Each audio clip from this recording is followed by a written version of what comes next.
Imagine coming out at the age of 4, raising yourself on the streets of New York at 10, and caring for dozens of transgender youth by 18.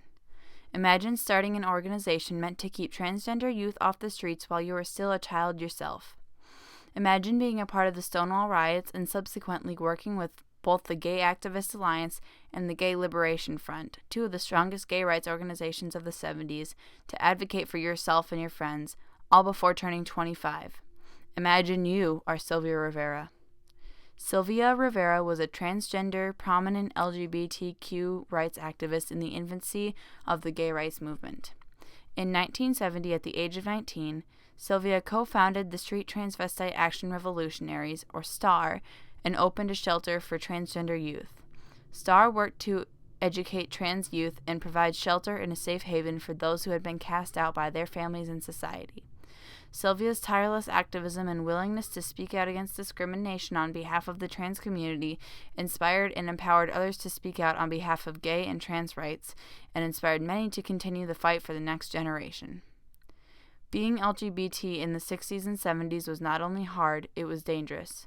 Society taught that gay and transgender people were broken, and their very being was immoral or against many religious beliefs. Most heterosexual people didn't understand the difference between sexual orientation and gender identity. Police officers would often target known gay bars and arrest patrons. On top of being harassed in bars, many trans people were forced to live on the streets and work as prostitutes because they weren't allowed to buy or rent a home, and other professions refused to employ them. Sylvia was born Ray Rivera and was raised by her grandmother after her mother committed suicide. Sylvia started wearing makeup and dressing as a girl at a young age. Her grandmother would scold her and tell her she was not going to wear those clothes and she was going to act like a boy. She disagreed. Sylvia left home at the age of 10 because her grandmother was harassed at work and other women were calling Sylvia names. Sylvia saw how much it hurt her grandmother, so she left home. Even so, when she would end up in jail after a bar raid or police harassment, her grandmother always bailed her out. She told Sylvia that she was her grandchild and she would always be there. Despite this, Sylvia always ended up back in the streets. While on the streets, she met a group of drag queens who took her in and gave her the name Sylvia. She and the queens sometimes had hotel rooms if there was enough money, but they usually lived in abandoned buildings and parks. For the most part, they worked as prostitutes to get money. Although they had the skills to work in the retail or food industry, few businesses would employ them because they were unapologetically transgender and took pride in their identity. One of the mothers of the group was Marsha P. Johnson. She was 6 years older than Sylvia, but they had similar interests and were working towards the same goal, to get transgender women off the streets and into stable living situations. They had similar life experiences, running away from home at a young age and experiencing homelessness from there on. They wanted to make sure that no one else had to live through that. Their group often went to a gay bar called the Stonewall Inn. Because it was a known gay bar run by the mafia, the city tried multiple times to revoke their liquor license. The Stonewall Inn continued operating and illegally selling alcohol to patrons, including minors like Sylvia. On June 28, 1969, while Sylvia and Marsha were there, the New York police raided Stonewall and arresting many of the employees and patrons. Although this was a routine occurrence, this time the people at the bar did not run away, and as the crowd of onlookers grew, they began to retaliate. It had been said that Sylvia was the first person to throw a bottle at the police officers. Regardless, people threw coins from their pockets as well as the cash register and found more empty bottles in the back to launch at the police officers. The incident attracted 400 protesters that night. The next night, there were 1,000. The protesters were relentless as the police were forced into scattering them night after night. This incident was instrumental in launching Sylvia's career in activism.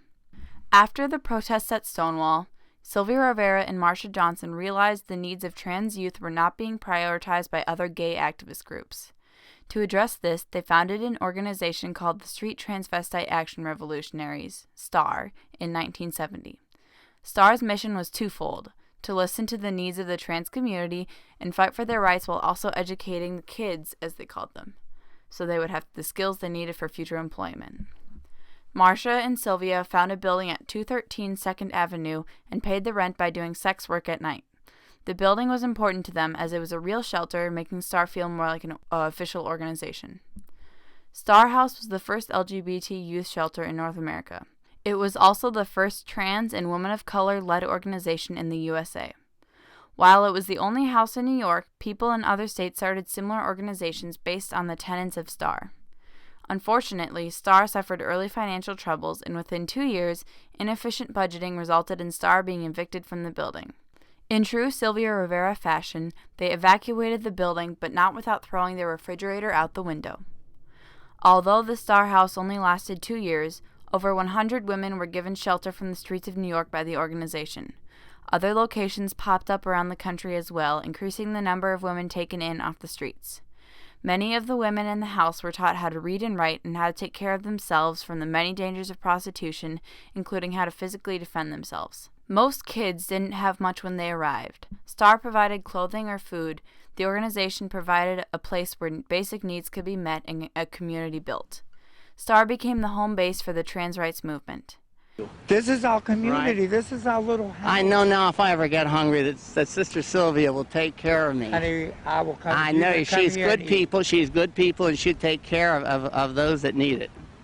Sylvia's activism wasn't limited to LGBTQ rights. She was also recruited by the Young Lords Party, an organization of Puerto Rican youth, to work with them organizing for equal rights. She explained in an interview in 1998 that anytime they needed help, she would always be there for the Young Lords. They respected her and the rest of Star House, so she respected them. She also became an associate of the Black Panther Party leader Huey Newton in 1971. He told her that the work they were doing with Star was revolutionary. The support and respect these two organizations show Star motivated Sylvia to work with both groups in the pursuit of their missions too. After the Star House closed in 1972, Sylvia and Marcia continued to protest and fight for trans rights, first together, but eventually they parted ways to work on their own. In 1992, Marcia was found dead in the Hudson River, an all too common death for a transgender woman, especially those who were African American. Her death was ruled a suicide, but the case was reopened by the NYPD in 2012 and was assigned an officer to look more closely at the case. And Marcia said, "You're not crossing that River Jordan without me. Me and you and I will cross it together." And when she died, part of me went with her because one of our pacts was that we would always cross River Jordan together. And to me, this is the River Jordan, the Hudson River. And what I did in May to jump in the river in Yonkers and whatnot was that I was really at my wit's end. And Sylvia continued fighting for the trans rights until her death. She struggled with drug and alcohol addiction for the majority of her life, and she died of liver cancer in 2002. The year before her death, she tried to open a new Star House, but it never took off. Sylvia's 50 years of activism inspired a new generation of activists. In August of 2002, attorney and transgender civil rights activist Dean Spade started an organization called the Sylvia Rivera Law Project. Their mission is to guarantee that all people are free to self-determine their gender identity and expression, regardless of income or race, and without facing harassment, discrimination, or violence. The collective states, "We believe that in order to create a meaningful political participation and leadership, we must have access to the basic means of survival and safety from violence." The Sylvia Rivera Law Project provides free health care for low-income transgender, intersex, and gender nonconforming people. They also want transgender people to be able to feel free as themselves. Sylvia Rivera dedicated her life to taking a stand against prejudice and discrimination. Using the Stonewall riot as a springboard, she worked tirelessly to achieve equal rights and treatment for not only the LGBTQ community, but for other marginalized communities as well. Her contributions to the fight for trans rights inspired another generation of activists to take up the fight. Although the battle has not been won, Sylvia Rivera set the groundwork for today's civil rights warriors. The people are trying to do something for all of us and not men and women that belong to a white middle class, white club. And that's what you all belong to. Revolution now! Give me a G! Give me an A! Give me a Y! Give me a P! Give me an O! Give me a W! Give me an E! Give me an R! Give me power!